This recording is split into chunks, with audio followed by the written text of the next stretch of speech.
ఎవరిని కామెంట్ చేయడం అనేటటువంటిది ఉండదు. కానీ ఒకటి మాత్రం వాస్తవం, అలాంటి వాళ్ళ పేర్లు చెప్పి దాన్ని మరొక రకంగా సొంత లాభాలకి వాడుకునేటటువంటి వ్యక్తులని, అది ఒక రకమైనటువంటి సామాజిక అనారోగ్యాన్ని కలిగించేటటువంటి స్థితి ఉన్నప్పుడు తప్పకుండా అలాంటి దాని గురించి చెప్పాల్సిన బాధ్యత ఎవరికో ఒకళ్ళకు ఉంటుంది. మరి సమాజ హితాన్ని కోరేటటువంటి వ్యక్తిగా అలాంటిది ఏదైనా అవసరమైతే చెప్పడం భావ్యం కనుక అలాంటి దాని గురించి మేము ఎప్పుడైనా ఏదైనా అను ఉంటాం. కానీ అది కూడా ఈ మధ్యకాలంలో ఎప్పుడు మేము అలాంటి మాటలు అనలేదు. ఎప్పుడో బహుశా 20 సంవత్సరాల క్రితం ఎప్పుడో అన్న మాట గురించి ఇలా వచ్చింది అని మాకు మన వాళ్ళు చెప్పారు. ఎందుకంటే మేము సాధారణంగా ఈ మీడియా సంబంధించిన దాంట్లో మేము ఉండం, మేము చూడం దాన్ని. ఈ మధ్యన మీడియాతో మేము మాట్లాడుతున్నాం, కానీ చాలా కాలం దాంతో కూడా మేము దూరంగా ఉన్నాం. ఈ మధ్యన కూడా ఎందుకు మాట్లాడుతున్నాం అంటే సమతామూర్తి గురించి మాట్లాడవలసినటువంటి ఒక సన్నివేశం ఏర్పడింది. So we do so.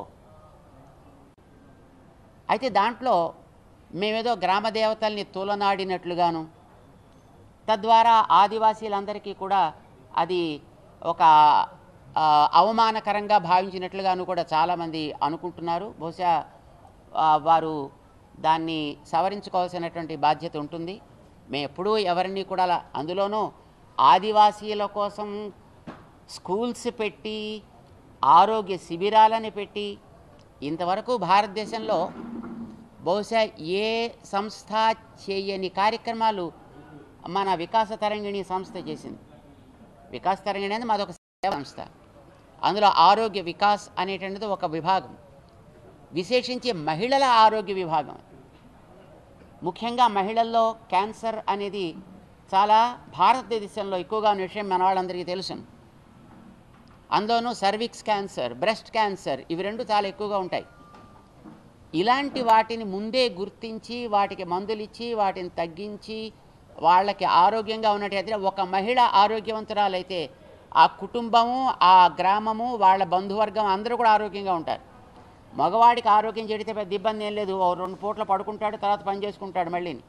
కానీ ఒక మహిళ ఒక పూట పడుకుంటే మొత్తం కుటుంబం అంతా అతలాకుతలం అవుతుంది అనే విషయాన్ని అందరికీ తెలియచేసి వాళ్ళ ఆరోగ్యం బాగుండాలి కనుక దానికోసం వాళ్ళకి ముందర ఆ విషయాన్ని స్పష్టం చేసి అవేర్నెస్ క్యాంప్ అంటాం, అవగాహన జరిపించి మొట్టమొదటి ఒక వారంలో 5 రోజుల అవగాహన, ఆ తర్వాత ఒకరోజు వాళ్ళ ఆరోగ్యానికి ఒక శిబిరం, అంతా ఉచితంగా, అంతా ఫ్రీగా. మామూలుగా బయట మన ఒక టెస్ట్ చేస్తే దానికి 1000 రూపాయలు అవుతుంది. దాన్ని ప్యాప్స్మియర్ టెస్ట్ అంటారు దాన్ని. అది అవసరం లేకుండా అంతకంటే ఎఫెక్టివ్గా పనిచేసేటటువంటి ఒక టెస్ట్ VIAA అంటారు, visual inspection with acetic acid అని అంటారు దాన్ని. ఇది వరల్డ్ హెల్త్ ఆర్గనైజేషన్ వాళ్ళు అందించినటువంటి ఒక విధానం. ఆ విధానంలో ఇంతవరకు 12.5 లక్షల మంది మహిళలకి, దాంట్లో అన్ని వర్గాల వాళ్ళు ఉన్నారు, ముఖ్యంగా ఆదివాసీ జనాలు ఉన్నారు, ముస్లిమ్స్ ఉన్నారు, క్రిస్టియన్స్ ఉన్నారు. ఆ కార్యక్రమాల్లో మాతో పాటు పాల్గొన్న వాళ్ళల్లో డాక్టర్స్లో కూడా క్రిస్టియన్స్ ఉన్నారు, ముస్లిమ్స్ ఉన్నారు. మొదట్లో ఇలాంటి కార్యక్రమానికి మీరు రండి అని ఆ డాక్టర్స్ని ఇన్వైట్ చేస్తే వాళ్ళు కొంచెం హెజిటేట్ చేసేవాళ్ళు, కొంతమంది తిట్టేవాళ్ళు కూడా. ఏదో ఈ స్వాములంతా ఇట్లాంటివే మాయలు చేస్తారు అన్నట్లుగా. కానీ వచ్చి ఒకసారి మన వాళ్ళు నడిపించినటువంటి ఆ క్యాంప్లో పాల్గొన్న తర్వాత వాళ్ళు మా దగ్గరికి వచ్చి ఎంతో సంతోషాన్ని వ్యక్తం చేసి ఆ కార్యక్రమాన్ని మేము ఇంకా బాగా ప్రోత్సహిస్తాం అని చెప్పినటువంటి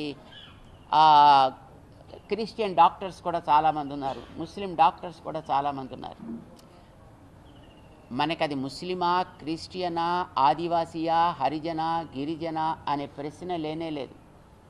మహిళ సమాజానికి మూల కేంద్రం. ఆ మహిళల్లో సామాన్యులే మంచి ఆరోగ్యంగా ఉండాలి అని అనుకున్నప్పుడు జనాల్ని ప్రభావితం చేసేటటువంటి దేవతలుగా ఉండేవాళ్ళు, వాళ్ళని చిన్నచూపు చూసేటటువంటి పద్ధతిని మేము ఎప్పుడూ ప్రోత్సహించాం, దాన్ని ఎంకరేజ్ చేయం కూడా. కానీ ఆ పేరుతో జరిగేటటువంటి అరాచకాలు పక్కన ఉంటాయే, అలాంటి వాళ్ళని మనం తప్పకుండా అరికట్టాల్సిన బాధ్యత ఉంటుంది, దాని గురించి హెచ్చరించాల్సినటువంటి బాధ్యత ఉంటుంది. సో దాన్ని అర్థం చేసుకోనటువంటి వ్యక్తులు చాలామంది చాలా వర్గాల్లోంచి బహుశా కారణం ఏమిటి అనేటటువంటిది వాళ్ళ వివేచనకే మేము వదిలేస్తున్నాం. కానీ పని కట్టుకొని దాన్ని ఒక పెద్ద ఇష్యూ చేసి ఈ మధ్యన టీవీల్లో వాళ్ళ ముఖాలని ప్రదర్శిస్తున్నారు అనేది మేము వింటున్నాం. ఎందుకంటే ఈ మధ్యనే ఉక్రెయిన్ రష్యా వాళ్ళ యొక్క హడావుడి కొంచెం తగ్గింది. అంచేత వేరే హడావుడిలే ఇంకా మొదలు కాలేదు. అంచేత మరి ఏదో ఒక హడావుడి ఉండాలి కదా అన్నట్టుగానేమో బహుశా మాకు తెలియదు. కానీ ఇది ఒక పెద్ద ఇష్యూ కింద చేసి దాన్ని చాలా ప్రచారం చేసుకుంటున్నారు. నిజంగా సామాజిక హితం మీద కాంక్ష ఉండేటటువంటి వ్యక్తులైతే వచ్చి మాట్లాడాలి, విషయం తెలుసుకోవాలి, దాని సరైనటువంటి విధానంలో స్పందించాలి.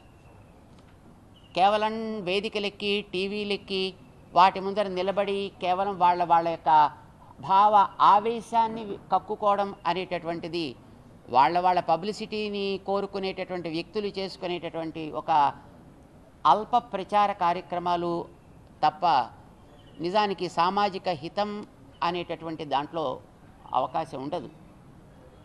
ఎప్పుడైనా సరే సమాజానికి హితకరమైనటువంటి ఏ కార్యక్రమమైనా అలాంటి దాంట్లో మేము ఉంటాం. అలాంటి వాళ్ళు ఎవరితోటైనా మేము కలవడానికి ఎప్పుడు కూడా సంసిద్ధంగా ఉంటాం. ఎందుకంటే మాకు ఆస్తికులు నాస్తికులు కూడా మిత్రులు ఉన్నారు. మాకు ఇందాక మేము చెప్పామే, స్వీయ ఆరాధన సర్వ ఆదరణ అనేది మా స్లోగన్, మా మోటో. నేను భక్తుడిని కావచ్చు, ఒకడు నాస్తికుడు కావచ్చు. వాడి నాస్తికత్వం వాడు ఆలోచించుకున్న వాడు దాన్ని స్వీకరించినటువంటి ఒక మార్గం తన మనో వికాసానికి. భక్తి అనేది నేను స్వీకరించినటువంటి మార్గం నా మనో వికాసానికి. కానీ సమాజ వికాసానికి ఇవి రెండూ అవసరం కాదు. ఆ సమాజ వికాసంలో మన ఇద్దరం కలవాలి, నాస్తికుడు కలవాలి, ఆస్తికుడు కలవాలి. నాస్తికంలో ఉండే వివిధ మార్గాలు కలవాలి, ఆస్తికంలో ఉండే వివిధ మార్గాలు కలవాలి. సమాజం అనేటటువంటి ఒక పెద్ద వేదిక మీద పనిచేసేటప్పుడు అందరూ కలిసి పనిచేస్తేనే అది సమాజానికి ఆరోగ్యకరం. ఆ సమాజమే క్రమంగా వికాసం వైపు సాగుతుంది. ఇది పూర్తిగా 100% నమ్మిన వాళ్ళం మేము. అందుకే మన సమతామూర్తి కార్యక్రమం భాగ్యనగరంలో జరిగినప్పుడు మన భారతదేశంలో ఉత్తరం నుంచి దక్షిణం, పశ్చిమ నుంచి తూర్పు దాకా ఉండేటటువంటి భిన్న భిన్న సంప్రదాయాలకు సంబంధించినటువంటి ధర్మాచార్యులు అని ఎవరెవరిని అనుకుంటారో వాళ్ళందరినీ ఆహ్వానించాం. అందులో ద్వైతులు ఉన్నారు, అద్వైతులు ఉన్నారు, విశిష్టాద్వైతులు ఉన్నారు, భిన్న అచింత్య భేదాభేదం వాళ్ళు ఉన్నారు, శుద్ధాద్వైతం వాళ్ళు ఉన్నారు, జైనులు ఉన్నారు, బౌద్ధులు ఉన్నారు, ఆస్తికులు ఉన్నారు, నాస్తికులు కూడా ఉన్నారు. అందరూ కలిసి సమాజానికి కావాల్సినటువంటి మంచి విషయాలని మనం ఒక 4 వేళ ఎన్నుకున్నాం. వాటిని గురించి అక్కడ చర్చ చేశాం. దాని మీద కొంత ప్రగతిని సాధించడం కూడా జరిగింది.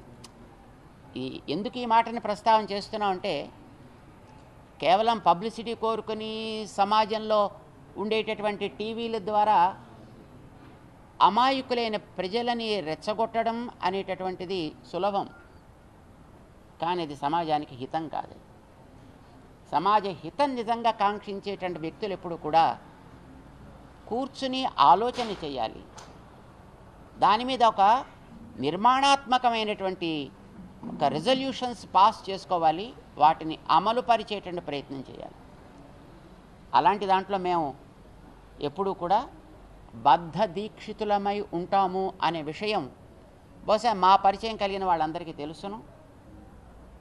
ఏమైనప్పటికీ కూడా ఈవేళ రకరకాలుగా మాట్లాడేటువంటి వ్యక్తులు ఎవరో ఒక వేదిక దొరికింది కదా అని, ఏదో ఒక కెమెరా దొరికింది కదా అని రకరకాలుగా మాట్లాడడం ఇప్పుడు కూడా ఆరోగ్యకరం కాదు, అది మంచిది కూడా కాదు. దానివల్ల సాధించేది కూడా ఏముండదు.